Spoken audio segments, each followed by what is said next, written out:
funniest guy, baseball humor, it's the longest season out of hockey, football, basketball. Baseball humor by far, nothing compares Longer than to it. hockey? Baseball's a longer season? Why would I challenge you when you're asking the question? Okay, all right, you go So, ahead. as the guy that usually asks the questions that's after right. your career, That's it. baseball humor is untouchable with other sports. You got to play a good part of your career with the Rangers, then you hit this time with the Yankees, and then you end it with the Braves. Whether it's the opposition or one of your own guys, one or two of the funniest guys you ever, while you were wearing the uniform, that was a funny guy. Well, you guys are authors. Some author had the 1980s Texas Rangers Club as the second best character club in all of baseball. And I don't think he meant character like we've got a lot of it. We got a lot of it. And we had some characters. Oh, my goodness. 1980. 1980. Okay. Was Fergie there? Fergie was still there. Yes, Fergie was still there. What a great teammate he was. Oh, yeah. He's in our first book. Yeah, he's tremendous. We had Mickey Rivers is always good for a laugh for 200. Yes. Just to see Mickey. Hey, homie, how you doing? Good to see you. Nice to be here. Remember the last time we were down? Mickey You even got starts the in the eyes. middle. Yeah, he You got starts the in the eyes. middle of a sentence, and you have from 15 years ago, you have no idea what he's talking about. Best Mickey Rivers quote I ever heard while these reporters would pack around you in the Yankees locker room. And they're always pushing you. They're pushing you for a quote, and if you have any level of intelligence, right, you're actually just playing the game.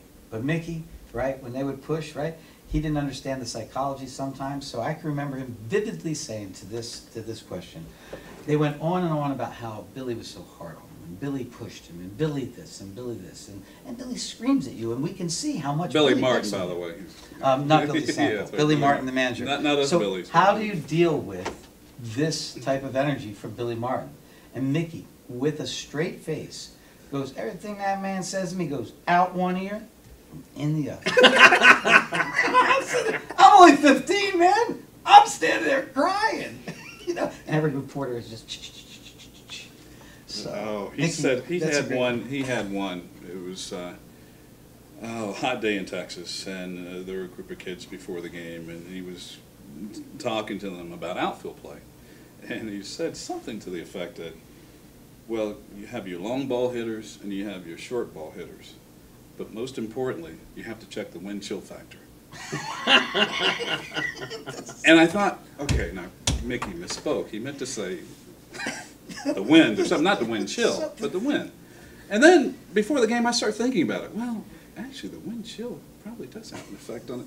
He made a lot more sense than it did when I first heard it. I'm going, yeah, wow, he is really a genius about that. Oh. But Oscar Gamble's another guy. You were talking about funny guys. Oscar Gamble, I couldn't wait for him to get into the clubhouse. We were only teammates for maybe, I don't know, 5 months in 1979. Long enough for me to have to give up my jersey. I was wearing number 7 at the time.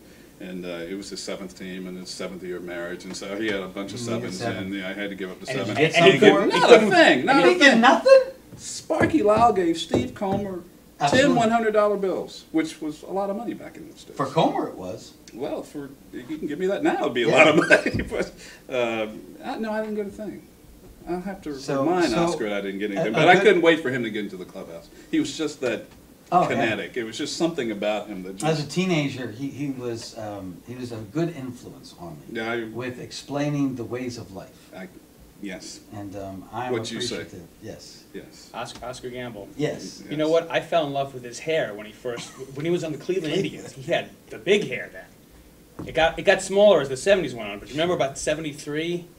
Tremendous The hair. iconic fro. Yeah. You're definitely known, if they look at this batting average from your call-up, you certainly didn't hit in the 200s and you didn't hit in the low 300s.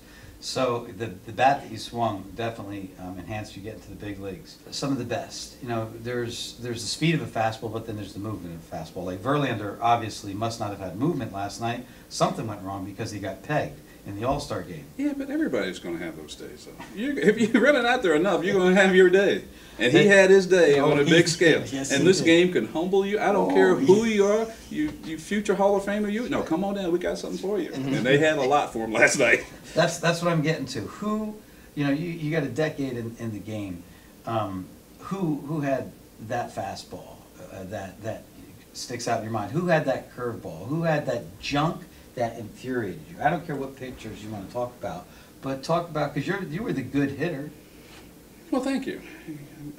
You made a lot out of 272, but I appreciate that. Thanks, Julie.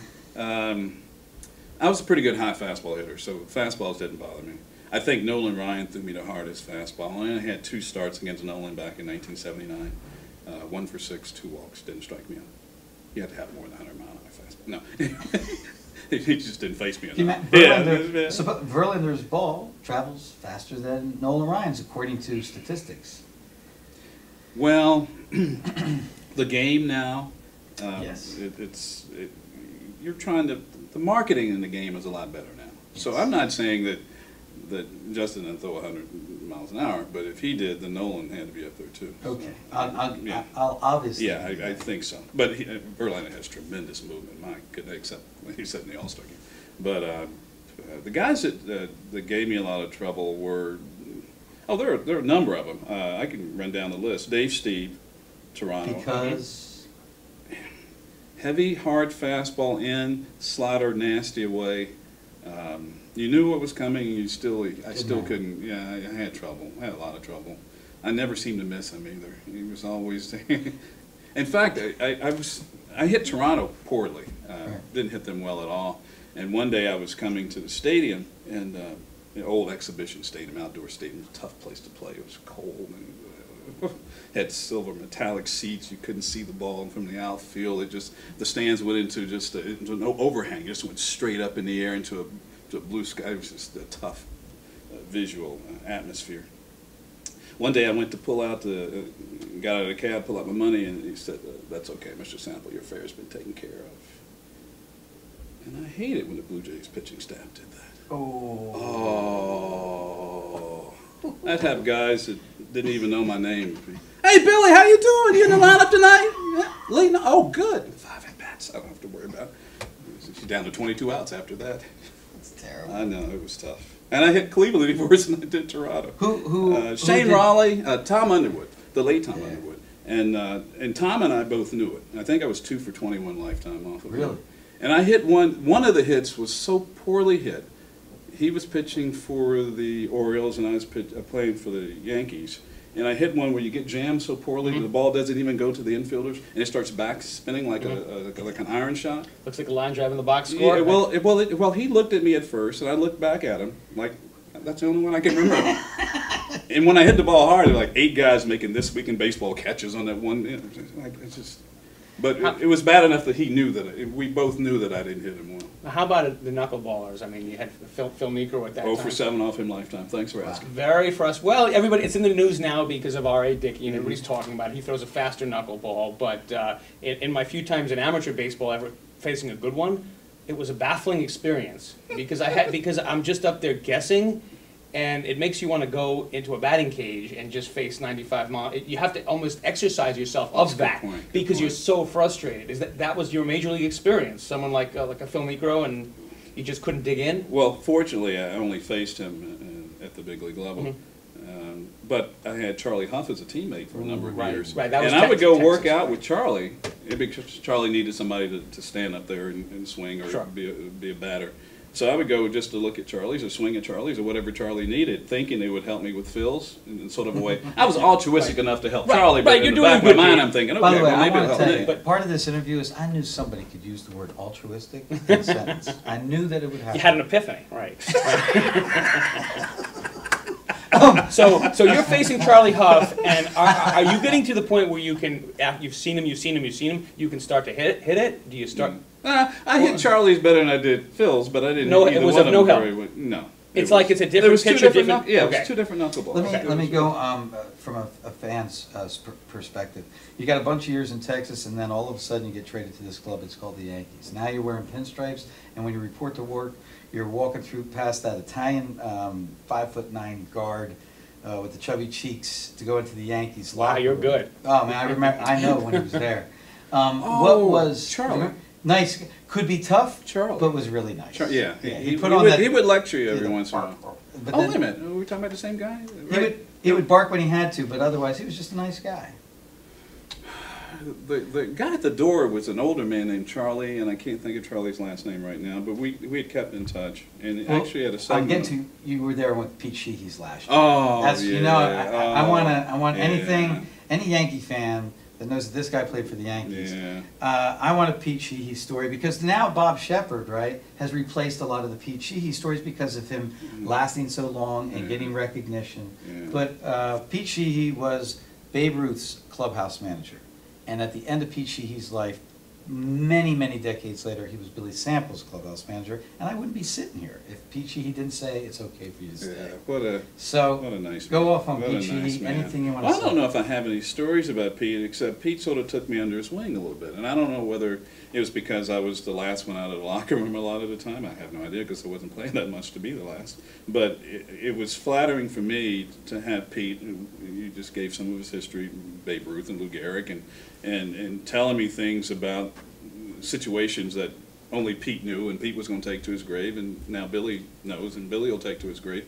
But it was just nice to have him relax enough with me, or see something in me that I guess he was sort of like just bursting at the seams, wanting to tell somebody some of this, and I happened to be the one, and that was really nice. But what a nice man, and I never felt that he got his total due there with the Yankees. I don't know what else one could do. I guess it would be kindly taken for granted. That's the way I would do it. I think it's very well you were put. there for a day that I would be there 7 out of 10 years just to go back. Good 'cause old I had timers? yeah. So you had one time as a New York Yankee where you were in a locker room surrounded by a dozen Hall of Famers. Yeah. It's got to be a different day. Well, it's nice. It was nice to see all those people, but you don't necessarily have to be a Hall of Famer for me to appreciate your part in the history of the game. Sure.